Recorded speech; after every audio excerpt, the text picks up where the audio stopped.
Hi Taurus, welcome to your week ahead Taroscope with me, Raphael from Reydiant Reality. It's an absolute pleasure to have you. Thank you so much for being here. Thank you so much for joining me. If you haven't already, please don't forget to like, share and hit that subscribe button. If you are already a continued subby, thank you so much for all of your support. It truly means the world. So with that said, if you would like to book a personal tarot reading with me, you can do so on the website address below. And before we start, as always, I would like to bless all of my decks with all forms of love, light, peace, prosperity and abundance, and I pray that the messages that come through are ultimately clear and concise and they help you on your path to your highest vibrational good.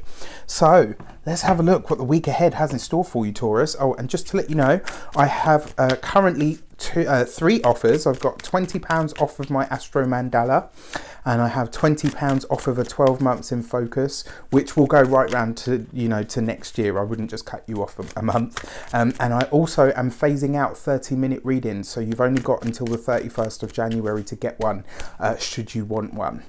So with that said, what are you letting go of, removing or releasing from your life? And this week you got the Queen of Wands. Now this is interesting, because the Queen of Wands is really quite an active card, and this feels to me like you're letting go of this need to do 100 things at once. It kind of feels to me like you're going to do what Taurus is supposed to do, right? You know, take it a bit more easy.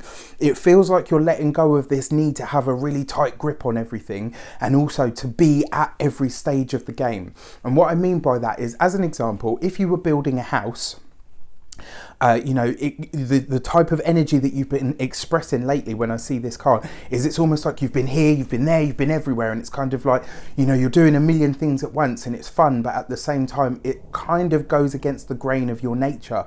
Taurus isn't meant to be a fast sign, it's meant to take its time with things. So with the Queen of Wands coming through as what you're letting go, it really feels to me like this week you're supposed to take it much easier, and that's good. You know, take a respite, take a period, take a moment, take a beat.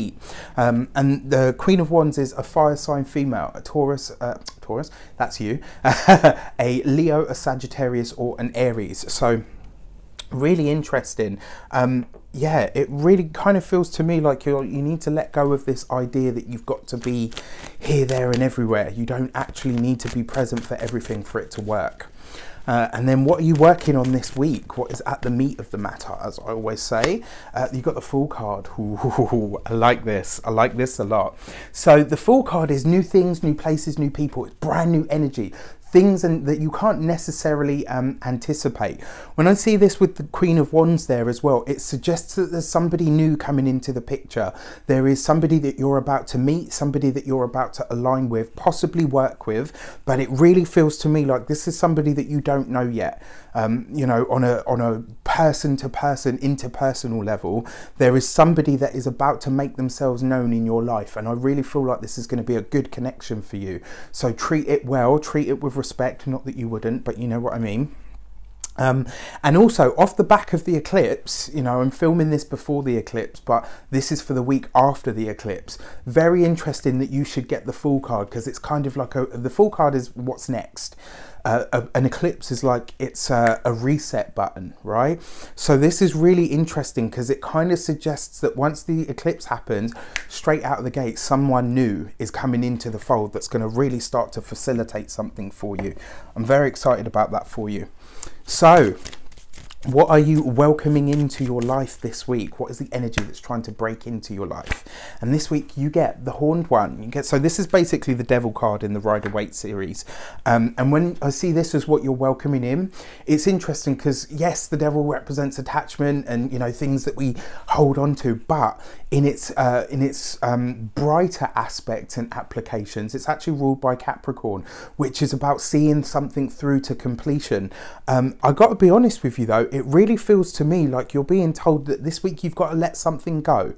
There's something that you need to phase out, you know, and it's not just related to this. It really feels like in order to get to your next step, there's something that you're going to have to relinquish your hold on. And you will understand what that is when it presents, and you'll know because this person will be a part of that.